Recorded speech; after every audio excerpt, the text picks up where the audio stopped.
السلام علیکم ورحمۃ اللہ تعالی وبرکاتہ۔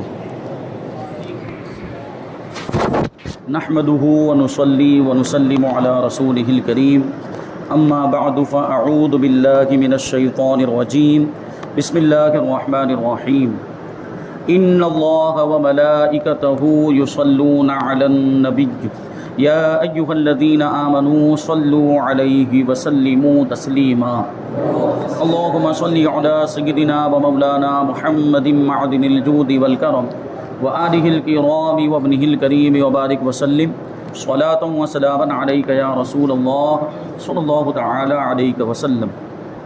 سورہ بقرہ آیت نمبر 10 کی تفسیر جاری ہے، اس میں کچھ باتیں بیان کی گئی۔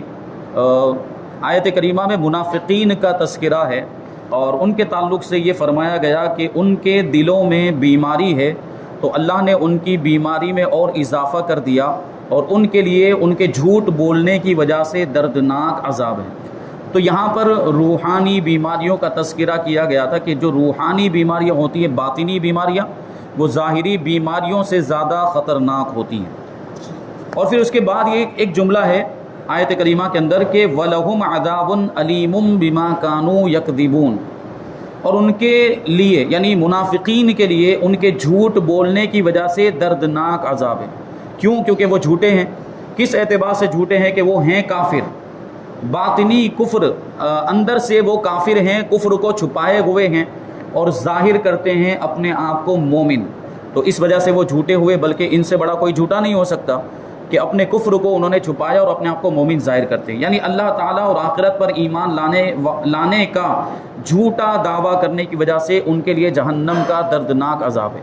کیونکہ ان کے بارے میں ابھی اس سے پہلے والی آیت کریمہ میں کیا آیا تھا کہ وَمِنَ النَّاسِ مَن يَقُولُ آمَنَّا بِاللَّهِ وَبِالْيَوْمِ الْآخِرِ وَمَا هُم بِمُؤْمِنِينَ، کہ کچھ لوگ ہیں جو یہ کہتے ہیں، یعنی یہ دعویٰ کرتے ہیں کہ ہم اللہ پر ایمان لائے اور یوم آخرت پر ایمان لائے، جبکہ وہ ایمان والے نہیں ہیں، یعنی اس دعوے میں وہ جھوٹے ہیں۔ تو اس اعتبار سے یہ جھوٹ ان کا بہت بڑا جھوٹ ہے اور اسی جھوٹ کی وجہ سے ان کے لیے دردناک عذاب۔ اس آیت سے معلوم ہوا کہ جھوٹ بولنا حرام ہے اور اس پر دردناک عذاب کی وعید ہے، لہٰذا ہر مسلمان کو چاہیے کہ وہ اس سے بچنے کی پوری کوشش کرے۔ ایک مومن مسلمان کبھی بھی جھوٹا نہیں ہوتا، یعنی اس کا ایمان اس بات کا تقاضا کرتا ہے کہ وہ جھوٹ سے بچے۔ مومن کبھی وعدہ خلافی نہیں کرتا، مومن کبھی امانت میں خیانت نہیں کرتا، یہ سارا حدیثوں کے اندر یہ مضمون بیان کیا گیا۔ مومن کبھی جھوٹا نہیں ہوتا، یہ بھی بات آئی ہے۔ تو مومن جھوٹا نہیں ہوتا کا مطلب کیا ہے کہ اگر وہ ایمان کا دعویٰ کر رہا ہے، مومن ہے، تو اسے جھوٹ سے بچنا چاہیے، کیونکہ اس کا ایمان ہی اس بات کا تقاضا کرتا ہے کہ وہ جھوٹ نہ بولے۔ حضرت عبداللہ ابن مسعود رضی اللہ تعالیٰ عنہ سے مروی ہے کہ رسول اللہ صلی اللہ علیہ وسلم نے ارشاد فرمایا کہ سچائی کو اپنے اوپر لازم کر لو، یعنی ہمیشہ سچ بولو، کیونکہ سچائی نیکی کی طرف لے جاتی ہے اور نیکی جنت کا راستہ دکھاتی ہے، اور آدمی برابر سچ بولتا رہتا ہے، یعنی مسلسل سچ بولتا رہتا ہے اور سچ بولنے کی کوشش کرتا رہتا ہے، یہاں تک کہ وہ اللہ تعالیٰ کی بارگاہ میں صدیق لکھ دیا جاتا ہے، یعنی سچ بولنے کا عادی بن گیا تو اب اللہ تبارک و تعالیٰ کی بارگاہ میں وہ صدیق یعنی سچ بولنے والا لکھ دیا جاتا ہے۔ اس کا مطلب یہ ہے کہ پھر آگے اب اگر وہ کوشش نہ بھی کرے تو اللہ تبارک و تعالیٰ کی طرف سے اسے توفیق ملتی ہے سچ بولنے کی۔ تو ہمیں ابتدائی کوشش ہمیں کرنی ہے، ابتداءً ہمیں جو ہے کہ تھوڑی محنت کرنی پڑے گی، اس کی پابندی کرنے کی، ہمیشہ جھوٹ سے بچیں اور سچ بولنے کی کوشش کریں۔ اگر ہم سچ بولنے کے عادی بن گئے تو اللہ تبارک و تعالیٰ کی بارگاہ میں ہمیں صدیق لکھ دیا جائے گا، یعنی سچ بولنے والا لکھ دیا جائے گا، پھر خود بخود ہمیں توفیق ملتی رہے گی۔ لیکن اس کے برعکس حضور فرماتے کہ جھوٹ سے بچو، کیونکہ جھوٹ گناہ کی طرف لے جاتا ہے اور گناہ جہنم کا راستہ دکھاتا ہے، اور آدمی برابر جھوٹ بولتا رہتا ہے اور جھوٹ بولنے کی کوشش کرتا رہتا ہے، یہاں تک کہ اللہ تعالیٰ کے نزدیک وہ کذاب یعنی جھوٹا لکھ دیا جاتا ہے۔ یعنی پھر اگر وہ سچ بولنے کی بھی کوشش کرے گا تو معاملات اس کے برعکس ہو جائیں گے اور وہ جھوٹ کا ایسا عادی بن جائے گا، یعنی اس کو جھوٹ کی ایسی عادت بن جائے گی کہ پھر وہ بے ساختہ بھی جھوٹ بولے گا۔ نہ چاہتے ہوئے بھی اس کی زبان پر جھوٹ آ جائے گا. اور ایسے جھوٹے اتنے زیادہ جھوٹ بولنے میں مشہور ہو جاتے ہیں بسا اوقات کہ اگر وہ کبھی کسی موقع پر سچ بھی بولیں تو ان کی بات کا یقین نہیں کیا جاتا, ان پر سے اعتماد ختم ہو جاتا ہے لوگوں کا, ان پر سے لوگوں کا بھروسہ ختم ہو جاتا ہے. پھر اگر وہ کبھی سچ بولے تب بھی اس کو جھوٹ ہی مانا جاتا ہے. وہ واقعہ بڑا مشہور ہے, تعمیر ادب کے اندر بھی ذکر کیا گیا. اشارہ کر دوں کہ وہ نہیں جو بچہ تھا ایک جو بکریاں چرایا کرتا تھا, ایک دن اس کو مذاق سوجھا تو اس نے چلانا شروع کر دیا, بھیڑیا آیا بھیڑیا آیا بھیڑیا آیا. گاؤں والے بچانے کے لیے آئے کہ واقعی بھیڑیا آیا ہوگا, لیکن جب گاؤں والے پہنچے تو وہ ہنسنے لگا, چلانے لگا, کہا لگانے لگا اور لوگوں سے کہنے لگا میں تو مذاق کر رہا تھا, کوئی بھیڑیا نہیں آیا. اب دوسری مرتبہ بھی اس نے یہی کیا, دوسری مرتبہ پھر چلانے لگ گیا کہ بھیڑیا آیا میری بکریوں کو بچاؤ. لوگ بچانے کے لیے آئے, پھر وہ ہنسنے لگ گیا, مذاق اڑانے لگ گیا لوگوں کا اور کہنے لگا کہ یہاں تو کوئی بھیڑیا نہیں ہے, میں تو مذاق کر رہا تھا. اب تیسری مرتبہ کیا ہوا, حقیقت میں بھیڑیا آ گیا, واقعی بھیڑیا آ گیا. اب وہ چلا رہے کہ بھیڑیا آ گیا, بچاؤ بچاؤ میری بکریوں کی حفاظت کرو. اب گاؤں والے کیا سوچ رہے ہیں کہ یہ تو جھوٹ بولتا رہتا ہے, یہ تو مذاق کرتا رہتا ہے, اس کی تو عادت بن چکی, اس کی بات پر بھروسہ نہیں کرنا چاہیے. ابھی ہم جائیں گے تو وہی کیفیت ہوگی, پھر وہ ہنسے گا, پھر ہمارا مذاق اڑائے گا, قہقہے لگائے گا اور کہے گا کہ کوئی بھیڑیا نہیں آیا. تو یہ جھوٹ بولنے کا نتیجہ کیا ہوا, وہ بھیڑیا آیا اور اس کی بکریوں کو کھا کر چلا گیا اور گاؤں والے اس کے جھوٹ کی وجہ سے اس کی مدد کرنے کے لیے نہیں آئے. تو جھوٹ سے بچنا چاہیے, اور جھوٹ بہت سارے گناہوں کی جڑ ہوتا ہے, اور جھوٹ خود بھی بہت بڑا جرم ہے اور بہت بڑا یوں سمجھے کہ فساد ہے, بہت بڑی جو ہے کہ برائی ہے. اور یہ ہم دیکھتے ہیں ہماری روزمرہ کی زندگی میں کہ اگر آدمی ایک جھوٹ بولتا ہے تو پھر اس ایک جھوٹ کو چھپانے کے لیے اسے جو ہے کہ 100 جھوٹ بولنے پڑتے ہیں, یعنی اور گناہ کرواتا ہے یہ جھوٹ. تو جھوٹ سے بچنا چاہیے. حضرت انس رضی اللہ تعالیٰ عنہ سے روایت ہے, حضور اقدس صلی اللہ علیہ وسلم نے ارشاد فرمایا کہ جو شخص جھوٹ بولنا چھوڑ دے, اور جھوٹ باطل ہے یعنی جھوٹ چھوڑنے کی ہی چیز ہے, اسے چھوڑ ہی دینا چاہیے. تو جو جھوٹ بولنا چھوڑ دے اس کے لیے جنت کے کنارے میں مکان بنایا جائے گا. یعنی صرف جھوٹ چھوڑ دینے کی وجہ سے, سوچیں اس میں کوئی محنت لگنے والی ہے, اس میں کوئی مشقت کرنی پڑے گی, کوئی تکلیف کا سامنا نہیں, جھوٹ بولنا بس ہمیں چھوڑ دینا ہے, اس میں ہمارا ہی فائدہ. لیکن اس کے باوجود دیکھیے ثواب کیسا کہ جنت کے کنارے پر اس شخص کے لیے مکان بنایا جائے گا جو جھوٹ بولنا چھوڑ دے. تو ہمیں ہمیشہ سچ بولنے کی عادت بنانی چاہیے اور جھوٹ کبھی نہیں بولنا چاہیے. اگرچہ ہمیں سچ بولنے میں نقصان کا سامنا کرنا پڑ رہا ہو بظاہر, لیکن پھر بھی سچ ہی بولنا چاہیے. اور بظاہر جھوٹ بولنے میں بہت زیادہ فائدہ نظر آ رہا ہو, جیسے نہیں کچھ کاروبار کرنے والے لوگ ہوتے ہیں, تجارت کرتے ہیں, ان کی زبان پر یہ جملہ رہتا ہے, وہ کہتے ہیں کہ اگر ہم جھوٹ نہ بولے تو ہمارا کام ہی نہیں چلے گا. ایسے بھی کچھ لوگ بولتے ہیں, دھندا کرنے والے, تجارت, ایسا کاروبار ہم نے سنا بھی ہے ایسے لوگوں کے بارے میں. وہ کہتے ہیں کہ اگر جھوٹ نہ بولیں تو ہماری دکان ہی نہیں چلے گی, ہمارا دھندا ہی نہیں چلے گا. تو ایسے لوگوں کی تجارت میں, ایسے لوگوں کے کاروبار میں, روزی میں برکت ہی نہیں ہوتی جو جھوٹ بول کر کمائی کرتے ہیں. آگے اللہ تعالیٰ ارشاد فرماتا ہے آیت نمبر 11 اور 12, وَإِذَا قِيلَ لَهُمْ لَا تُفْسِدُوا فِي الْأَرْضِ قَالُوا إِنَّمَا نَحْنُ مُصْلِحُونَ أَلَا إِنَّهُمْ هُمُ الْمُفْسِدُونَ وَلَكِنْ لَا يَشْعُرُونَ. اور جب ان سے کہا جائے, یعنی منافقین سے کہا جائے کہ زمین میں فساد نہ کرو, تو کہتے ہیں کہ ہم تو صرف اصلاح کرنے والے, یعنی ہم فساد مچانے والے نہیں ہیں, ہم بگاڑ کرنے والے نہیں, ہم تو سدھار کرنے والے. یہ ان لوگوں کی بولی ہوتی ہے. سن لو, بے شک یہی لوگ فساد پھیلانے والے ہیں مگر ان کو اس کا شعور نہیں. یعنی یہ بہت زیادہ مضر ہے. دیکھیں آپ کہ ایک تو وہ فساد پھیلا رہے ہیں, بگاڑ کا کام کر رہے ہیں, لوگوں کو گمراہ کر رہے ہیں, خود بھی گمراہ ہیں, اور اس کو وہ اصلاح سمجھ رہے ہیں. تو اس سے بڑا فساد اور کیا ہو سکتا ہے کہ کر رہے ہیں فساد کا کام اور اس کو اصلاح سمجھ رہے ہیں. اس آیت اور اس کے بعد والی آیت میں ارشاد فرمایا کہ جب ایمان والوں کی طرف سے ان منافقین کو کہا جائے کہ باطن میں کفر رکھ کر, یعنی اندر کفر کو چھپا کر اور صحیح ایمان لانے میں پسو پیش کر کے, یعنی شک کر کے زمین میں فساد نہ کرو, کیونکہ منافق بن جانا یہی خود ایک بہت بڑا فساد ہے. یعنی آدمی اندر سے کافر ہو, باہر سے اپنے آپ کو مومن ظاہر کرے, یہ بہت بڑا فساد ہے. اور جب ان سے یہ کہا جائے کہ فساد مت پھیلاؤ تو وہ کہتے ہیں کہ تم ہمیں اس طرح نہ کہو کیونکہ ہمارا مقصد تو صرف اصلاح کرنا ہے. اے ایمان والو, تم جان لو کہ اپنی اسی روش پر قائم رہنے کی وجہ سے یہی لوگ فساد پھیلانے والے ہیں مگر انہیں اس بات کا شعور نہیں, کیونکہ ان میں وہ حس باقی نہیں رہی, یعنی احساس ہی ختم ہو گئے. ان کا احساس ہی ختم ہو گیا کہ اس چیز کو وہ سمجھ سکیں کہ ہم برا کر رہے ہیں, ہم غلط کام کر رہے ہیں, ہم نے جو کفر کو چھپایا ہوا ہے یہ فساد ہے. یہ احساس ہی ان کا ختم ہو گیا جس سے یہ اپنی اس خرابی کو پہچان ہی نہیں سکتے. منافقوں کے طرز عمل سے یہ بھی واضح ہو گیا کہ عام فسادیوں سے بڑے فسادی وہ ہیں جو فساد پھیلائیں اور اسے اصلاح کا نام دیں۔ آج بھی اس زمانے میں بہت سارے لوگ ہیں، بلکہ یہ بد مذہب جو ہمارے مخالفین ہیں ان کا بھی تو یہی معاملہ ہے، یہ فساد پھیلاتے ہیں، لوگوں کو گمراہ کرتے ہیں، غلط عقیدہ پھیلاتے ہیں، اور معاذ اللہ حضور پاک صلی اللہ علیہ وسلم کی شان میں گستاخی کرتے ہیں، حضور پاک صلی اللہ علیہ وسلم کی عظمت والی چیزیں، حضور کی تعظیم والی چیزوں پر پابندیاں لگانے کی کوشش کرتے ہیں، اور اسی کو یہ لوگ اصلاح کا نام دیتے ہیں کہ ہم اصلاح کا کام کر رہے ہیں، ہم سدھار کا کام یہ شرک ہو رہا ہے، یہ بدعت ہو رہا ہے، تو ہم ان ساری چیزوں کو، شرک و بدعت کو روک رہے ہیں۔ یعنی یہ اس طرح کے کاموں کو شرک و بدعت کہتے ہیں۔ اہل سنت و جماعت کے معمولات کو یہ لوگ شرک کہہ دیتے ہیں، عام طور پر بدعت کہہ دیا کرتے ہیں۔ تو ان کا بھی منافقین جیسا ہی معاملہ ہے کہ منافقین بھی فساد پھیلاتے تھے، بگاڑ کا کام کرتے تھے اور اس کو اصلاح کا نام دیتے تھے۔ یہ بد مذہب بھی یہی کام کر رہے ہیں، یعنی گمراہ کر رہے ہیں، فساد پھیلا رہے ہیں اور اس کو اصلاح کا نام دیتے ہیں۔ ہمارے معاشرے میں ایسے لوگوں کی کمی نہیں جو اصلاح کے نام پر فساد پھیلاتے ہیں اور بدترین کاموں کو اچھے ناموں سے تعبیر کرتے ہیں۔ ابھی دیکھیں مثال دیں گے، آزادی کے نام پر بے حیائی، جیسے ابھی یہ نہیں دنیا داروں کے یہ چونچلے خاص طور پر خواتین کے لیے کہ اسلام نے معاذ اللہ عورتوں کو قید کر دیا ہے، عورتوں کو پردے میں رکھ کر عورتوں کی آزادی کو چھین لیا ہے، اور بہت سخت احکام ہے اسلام کے اندر عورتوں کے لیے وغیرہ وغیرہ۔ تو عورتوں کو مردوں کے برابر حقوق ملنے چاہیے، رائٹس ملنے چاہیے۔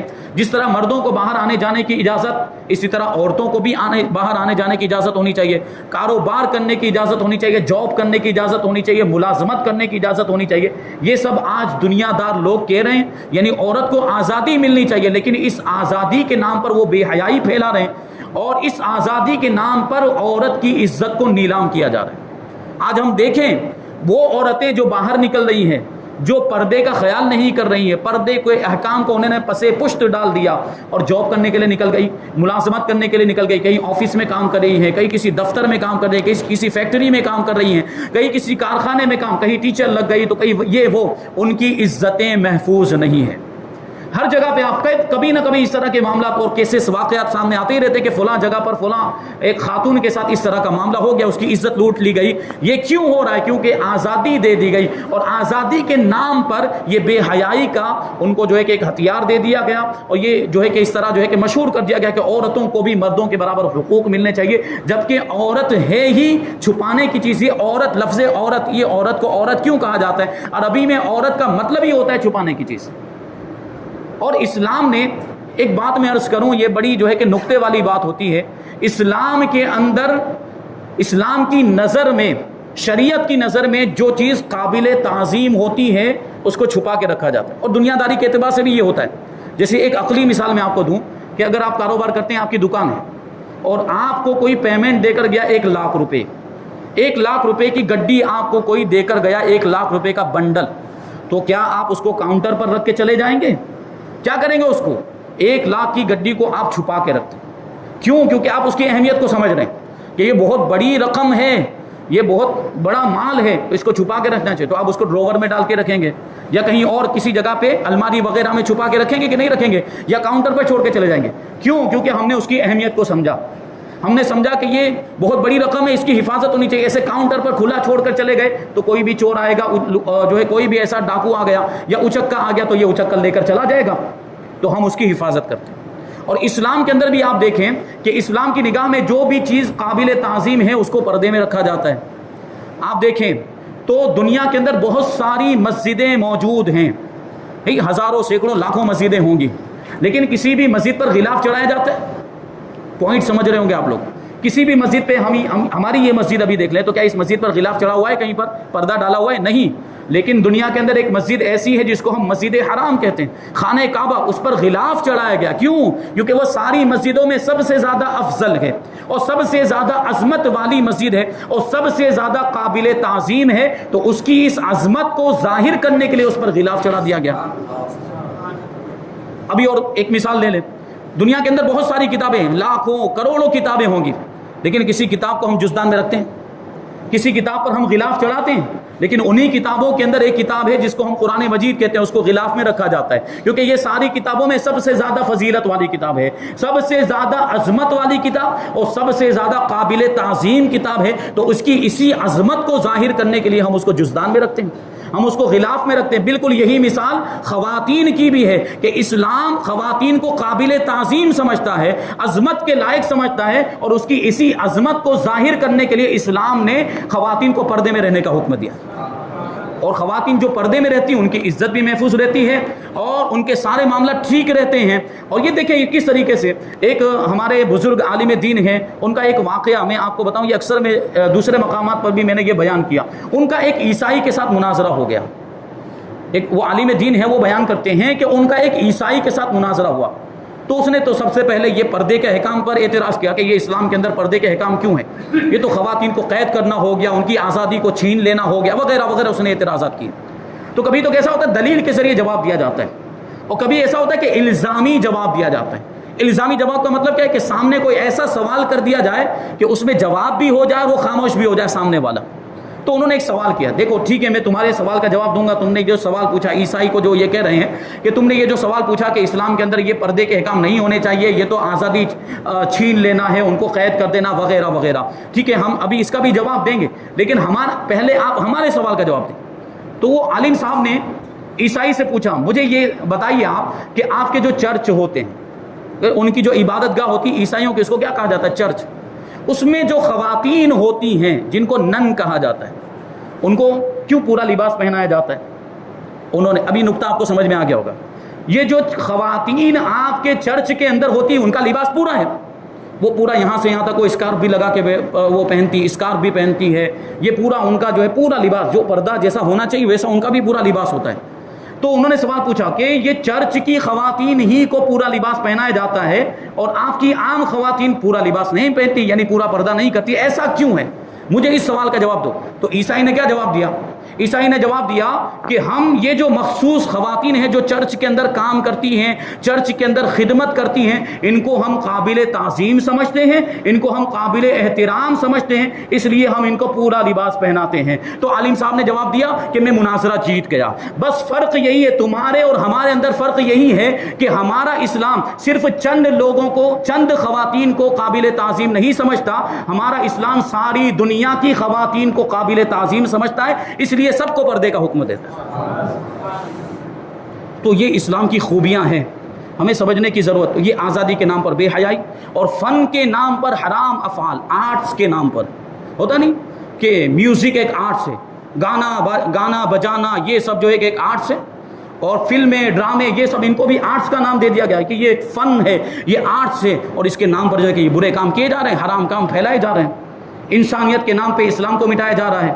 یہ انسانیت ہے، یہ ایسا ہونا چاہیے، اسلام کے خلاف کچھ باتیں ہو رہی ہے انسانیت کے نام پہ، اور تہذیب و تمدن کے نام پر اسلام پر اعتراضات کیے جا رہے ہیں، توحید کے نام پر شان رسالت کا انکار کیا جا رہا ہے، قرآن کا نام لے کر حدیث کا انکار کیا جا رہا ہے وغیرہ، یہ ساری چیزیں فساد ہی کی صورتیں ہیں۔ آگے آیت کریمہ ہے 13 نمبر، وَإِذَا قِيلَ لَهُمْ آمِنُوا كَمَا آمَنَ النَّاسُ قَالُوا أَنُؤْمِنُ كَمَا آمَنَ السُّفَهَاءُ أَلَا إِنَّهُمْ هُمُ السُّفَهَاءُ وَلَكِنْ لَا يَعْلَمُونَ، اور جب ان سے کہا جائے کہ تم اسی طرح ایمان لاؤ جیسے اور لوگ ایمان لائے، تو کہتے ہیں کہ کیا ہم بے وقوفوں کی طرح ایمان لائیں؟ سن لو بے شک یہی لوگ بے وقوف ہیں مگر یہ جانتے نہیں۔ یہاں پر جو الناس فرمایا گیا، یعنی جیسے آیت کریمہ کے اندر ہے کہ کما آمن الناس، الناس کا مطلب ہوتا ہے لوگ، تو یہاں پہ لوگوں سے مراد یعنی الناس سے مراد صحابہ کرام رضی اللہ تعالی عنہم اور ان کے بعد ان کی کامل پیروی کرنے والے لوگ مراد ہیں۔ یعنی منافقین کو یہ کہا جا رہا ہے، جب ان سے یہ کہا جائے کہ ایمان لاؤ جیسے کہ اور لوگ ایمان لائے، یعنی ایمان لاؤ جیسے کہ صحابہ کرام ایمان لائے اور جیسے کہ ان کے متبعین ان کی پیروی کرنے والے ایمان لائے، اسی طرح تم بھی ایمان لاؤ۔ تو اس کے جواب میں منافقین کیا کہتے ہیں کہ ہم بے وقوفوں کی طرح ایمان نہیں لائیں گے۔ کیا مطلب ہوا کہ انہوں نے معاذ اللہ صحابہ کرام کو بے وقوف کہا۔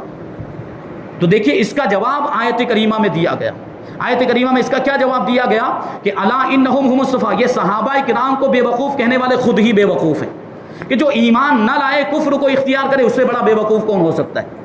جو منافق بن جائے، اپنے دل میں باطن میں کفر کو چھپا رکھے، اس سے بڑا بے وقوف اور احمق کون ہو سکتا ہے؟ اور صحابہ کرام تو سب سے بڑے عقل مند ہیں کہ جب ان کو اسلام کی دعوت پہنچی تو انہوں نے اس دعوت کو قبول کیا اور وہ مسلمان ہو گئے، اور یہ سب سے بڑا عقل مند ہونے کی دلیل۔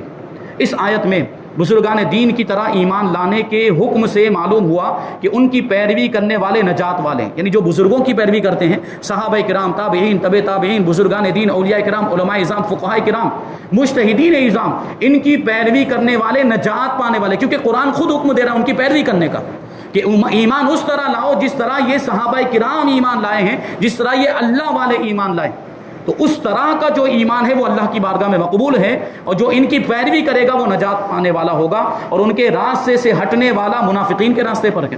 اور یہ بھی معلوم ہوا کہ ان بزرگوں پر طعن و تشنیع کرنے والے بہت پہلے سے چلتے آ رہے ہیں، یہ صحابہ کرام کے دور ہی میں یہ لوگ تھے، منافقین جو بزرگوں پر طعن و تشنیع کرتے تھے، بزرگوں کو برا بھلا کہتے تھے، صحابہ کرام کو معاذ اللہ بے وقوف کہتے تھے، صحابہ کرام کی شان میں گستاخی کرتے تھے۔ اب یہاں پہ دیکھیں صحابہ کرام کے مقام و مرتبے کو آپ سمجھیں کہ صحابہ کرام کی شان میں ان لوگوں نے گستاخی کی، منافقین نے معاذ اللہ صحابہ کرام کو بے وقوف کہا، تو صحابہ کرام نے اس کا جواب اپنی طرف سے نہیں دیا، بلکہ اللہ تبارک و تعالیٰ نے اس کا جواب دیا۔ اس سے ہمیں صحابہ کرام کا مقام و مرتبہ بھی پتہ چلتا ہے کہ صحابہ کرام کی شان میں گستاخی ہوئی تو اللہ نے قرآن مجید میں ان کی شان میں یہ آیت نازل فرمائی۔ اس آیت کی روشنی میں صحابہ کرام، ائمہ اعظام اور بزرگان دین رحمۃ اللہ تعالی علیہ کے بارے میں اپنا طرز عمل دیکھ کر ہر کوئی اپنا راستہ سمجھ سکتا ہے کہ صحابہ کرام کے راستے پر ہے یا منافقین کے راستے پر، ہمیں غور و فکر کرنا چاہیے۔ نیز علماء اور صلحاء اور دیندار لوگوں کو چاہیے کہ وہ لوگوں کی بد زبانیوں سے بہت رنجیدہ نہ ہو، کیونکہ منافقین بھی بد زبانی کرتے تھے، یہ گستاخیاں کرتے تھے۔ اس کا مطلب یہ نہیں کہ ہمیں ہمت ہار جانا چاہیے، ہمارے مخالفین بہت بڑھ گئے، دشمن بہت زیادہ بڑھ گئے تو ہم اپنا کام کرنا چھوڑ دیں، نہیں، بلکہ ہمیں اپنا کام جاری رکھنا چاہیے۔ دین کی خدمت یہ بہت بڑی سعادت کی بات ہے، اس سے بڑی کوئی سعادت نہیں ہو سکتی۔ دین کی خدمت ہر کسی کو، ہر مسلمان کو، ہر مومن کو اپنے اعتبار سے کرنی چاہیے۔ تو جو علماء صلحاء ہیں ان کی تو یہ ذمہ داری ہے، تو رنجیدہ نہیں ہونا چاہیے، بلکہ سمجھ لیں کہ یہ اہل باطل کا قدیم دستور ہے، پرانا طریقہ ہے، جھوٹے لوگوں کا، باطل لوگوں کا یہ پرانا طریقہ کہ وہ حق والوں کی مخالفت کرتے ہی ہیں اور ان کو نقصان پہنچانے کی کوشش کرتے ہیں، لیکن ہمیں اس سے رنجیدہ نہیں ہونا، ہمت نہیں ہارنی، ہمیں اپنا کام کرتے ہی رہنا ہے۔ نیز دینداروں کو بے وقوف یا دقیانوسی خیالات والا کہنے والے خود بے وقوف ہیں۔ آج دیکھتے ہیں نا کہ دنیاوی تعلیم یافتہ جو آزاد خیال ہو جاتے ہیں، دنیا کا تھوڑا علم حاصل کر لیا تو اب ان کو اپنا اسلام کمزور لگنے لگتا ہے، معاذ اللہ اپنا مذہب پرانا لگنے لگتا ہے، اور اپنے مذہب کے احکام کو، شریعت کو دقیانوسی خیالات یعنی پرانے خیالات کہنے لگ جاتے ہیں، فرسودہ خیالات کہنے لگ جاتے ہیں۔ یہ تو سب پرانی باتیں ہیں، اس زمانے میں ان سب چیزوں پہ عمل کرنے کی کیا ضرورت، معاذ اللہ اس طرح کی باتیں کہہ دی جاتی ہیں۔ اور بساقت علماء پر بھی اعتراض کیے جاتے ہیں، اور علماء کو کہا جاتا ہے کہ یہ علماء، یہ عالم، یہ مولوی، یہ اسلام کو بہت سخت بنا کر پیش کرتے ہیں۔ ایسا نہیں ہے۔ علماء کرام کیا کہتے ہیں؟ علماء کرام یہی تو کہتے ہیں کہ نماز پڑھو، علماء کرام یہی تو کہتے ہیں کہ روزے رکھو، علماء کرام تو یہی تو کہتے ہیں کہ شریعت کی پابندی کرو، علماء کرام یہی تو کہتے ہیں کہ گناہوں سے بچو، علماء کرام یہی تو کہتے ہیں کہ نیکیوں کے کام کرو، اور یہ ساری چیزوں کا حکم اللہ تعالیٰ نے دیا ہے۔ علماء اپنی طرف سے نہیں کہتے، یہی تو شریعت ہے۔ تو ہم نے یعنی علماء نے اسلام کو مشکل نہیں بنایا، علماء تو وہی بتاتے ہیں جو اللہ اور رسول کا حکم ہوتا ہے۔ تو اگر ان کو عمل کرنے میں دشواری ہو رہی ہے تو یہ ان کی کوتاہی ہے، ان کی کمی ہے، اسلام کے اندر کوئی کمی نہیں ہے۔ اور ہمارا اسلام ایک کامل اور مکمل مذہب ہے، اور اس میں کسی طرح کی کوئی کمی، کوئی کمزوری نہیں ہے، کامل اور مکمل، اور ایسا مذہب ہے کہ جیسا کوئی دوسرا مذہب ہو ہی نہیں سکتا ہے۔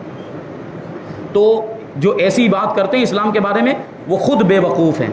اس آیت سے یہ بھی معلوم ہوا کہ تاجدار رسالت صلی اللہ علیہ وسلم کے صحابہ کرام اللہ تعالیٰ کی بارگاہ میں ایسے مقبول بندے ہیں کہ ان کی گستاخی کرنے والوں کو اللہ تعالیٰ نے خود جواب دیا ہے۔ صحابہ اکرام رضی اللہ تعالیٰ عنہم کے بارے میں حضرت ابو سعید خدری رضی اللہ تعالیٰ عنہ سے روایت ہے کہ حضور پرنور صلی اللہ علیہ وسلم نے ارشاد فرمایا، میرے صحابہ رضی اللہ تعالیٰ عنہم کو گالی گلوچ نہ کرو، ان کو گالی نہ دو۔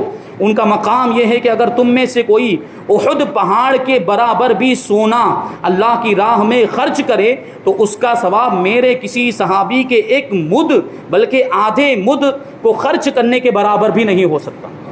مد یہ ایک مقدار، ایک چھوٹی سی مقدار ہے، یہ ایک مد تقریباً 628 ملی میٹر کے برابر ہوتا ہے۔ یہ سمجھانے کے لیے بول رہا ہوں، آگے پیچھے ہو سکتا ہے۔ ایک مد یہ 628 ملی میٹر کے برابر ہوتا ہے۔ ابھی آپ سوچیں، ایک طرف دوسری طرف حضور پاک صلی اللہ علیہ وسلم کیا ارشاد فرمایا ہے کہ اگر کوئی احد پہاڑ احد پہاڑ کتنا بڑا، جن لوگوں نے دیکھا ہوگا تقریباً 14-15 کلومیٹر کے اندر وہ پھیلا ہوا اس کا رقبہ ہے، کتنا وہ بڑا پہاڑ ہے۔ حضور فرما رہے ہیں کہ اگر کوئی احد پہاڑ کے برابر بھی سونا اللہ کی راہ میں خرچ کرے، میرے کسی صحابی کے ایک مد خرچ کرنے کے برابر بھی نہیں ہو سکتا۔